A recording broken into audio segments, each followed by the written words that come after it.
Thank you, Mr. Chairman. Good morning. Thank you to our witnesses for being here. I especially like to thank witness, former U.S. federal prosecutor and former United States Department of Justice Attorney Shan Wu. My colleagues, thank you to the American people watching around the country for joining another hearing of the Congressional Committee to undermine American independence and to defend Donald Trump. From the early days of our nation's formation, our founding fathers were very clear. The upkeep of democracy requires constant proactive maintenance. In his letters to fellow founding father and his political opponent John Taylor, then former President John Adams wrote, "Democracy has never been and never can be so durable as aristocracy or monarchy. Remember, democracy never lasts long. It soon wastes, exhausts, and murders itself. There never was a democracy yet that did not commit suicide. Those passions are the same in all men under all forms of government. When unchecked, produce the same effects of fraud, violence, and cruelty. American democracy has always been a question of progress, not finality. Democracy has been given to us with the blood, sweat, tears, and efforts of Americans who came before us, who struggled long and hard to build and protect every democratic institution we have. Indeed, our country's dark past, the very foundation of our economic juggernaut on the world, was premised on a sick institution called slavery that some now want to even erase. This democracy that our ancestors struggled to bring us all into, these rights, some of which some Americans do not even have all of, are fragile. Remember that the great Republic of Rome was destroyed. Greece was destroyed. Germany of the early 20th century, destroyed. Spain. These great empires are gone. Human history is laden with examples of great nations, republics, and democracies that were once beacons of human progress and eventually destroyed by hubris, autocrats, and the rabid ambitions of an empowered few. Falls do not happen overnight, but the signs are there if you want to see them. In those republics, those democracies, slowly but surely, rights are stripped away. My fellow Americans, that's happening here in this country. The right for a woman to choose what to do with her body, stripped away in 15 states. Immigrant children being stripped away from their families. The gains of Blacks for fair representation, voting rights.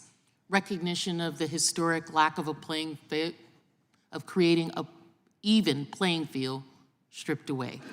Slowly but surely, the structures, the laws, and the institutions intended to make the nation great have been and continue to be eroded.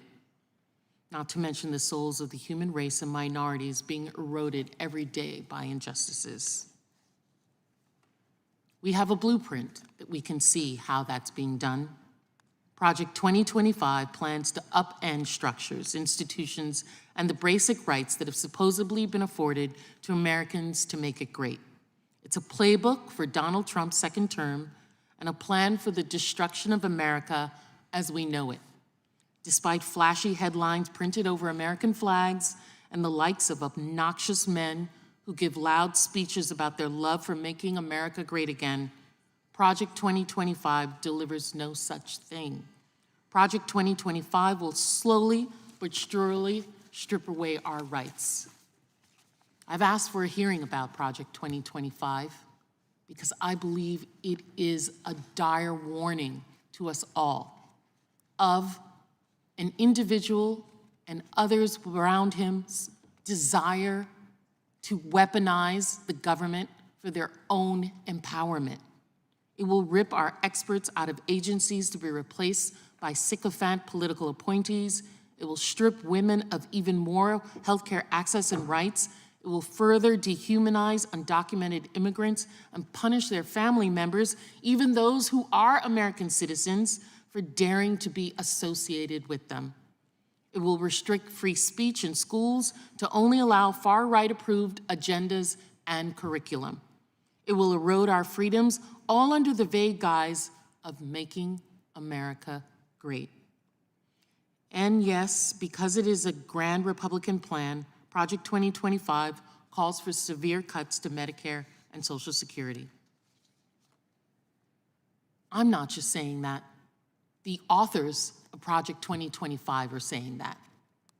Here's a video outlining that. 2025 believe that a woman should be able to have an abortion if her doctor says that she needs one. It's a yes or no question. Abortion is not health care. So Abortion that is a no? Murder of a human being. We're also going to have teams, because we can multitask, to deconstruct the administrative state and to go after criminals and the traitors in the deep state. So suck on that. We need to have the biggest mass deportation system ever in the history of America, because it is unjust and illegal and evil that more than 10 million illegal aliens have come to this country. There are great plans using the Department of Homeland Security to return these people back to south of the border. The best thing that people can do right now, if you're a young person, is get involved in one of these things like American Moment or Project 2025 or the Trump campaign. We got to fill up the White House with Reuters. Project 2025 is something that's going to transcend the next 4 years, the next 10 years. It really is, for the first time in the history of the conservative movement, the apparatus for policy and personnel. We are in the process of the Second American Revolution, which will remain bloodless if the left allows it to be.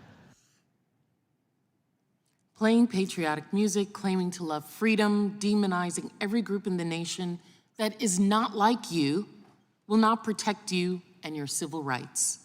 The Project 2025 playbook is a plan to give Donald Trump the powers of a dictator, just as he wants. That's the plan. This is the man who threatened to send the Department of Justice after political opponents. Trump even sent his lawyers to the Supreme Court to argue that he should have criminal immunity even if he uses the military to assassinate someone who simply disagrees with him. We heard his Secretary of Defense say that he asked the military to shoot people because they were protesting. Yes, that's what his defense secretary said on TV, and there's recordings of it. This is the man who jokes about being a dictator just for a day and teases the idea of a third term for a US president.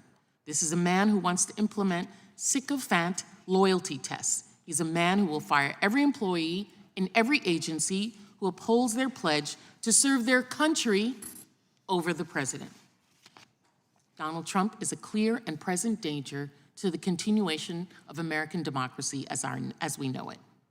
We are using this congressional committee for the third time to attack a state-level felony conviction of a former president by a jury of his peers. Republicans on this committee have used $20 million of federal taxpayer dollars to deliver Trump more power and attack his rivals. They are threatening public servants far outside their legal jurisdiction and even threatening private citizens who dare not to give Trump what he wants. The reign of Lord Trump has already begun, and he isn't even in a second term. It's vital we remember our founding fathers' principles and that we see Project 2025 for what it is, a Republican plan to slowly but surely strip away rights. This is about freedom versus fascism. I beg every American watching, don't be fooled by plastic patriotism. Don't be fooled by those rhetorically referring to freedom without the substance to back it up and without any care for all people's rights.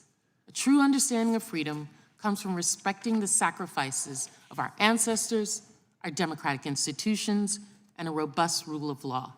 Our country is not and has never been perfect, but our country is great, and it's our duty to keep it that way. Our country has never shied away from improving our flaws, but what is being promoted is a distraction. It's counterproductive and threatens years, decades, centuries of progress. Let's keep moving forward. Let's not go back to the dark times. I yield back. The gentlelady yields back without objection. All of their opening statements will be included in the record.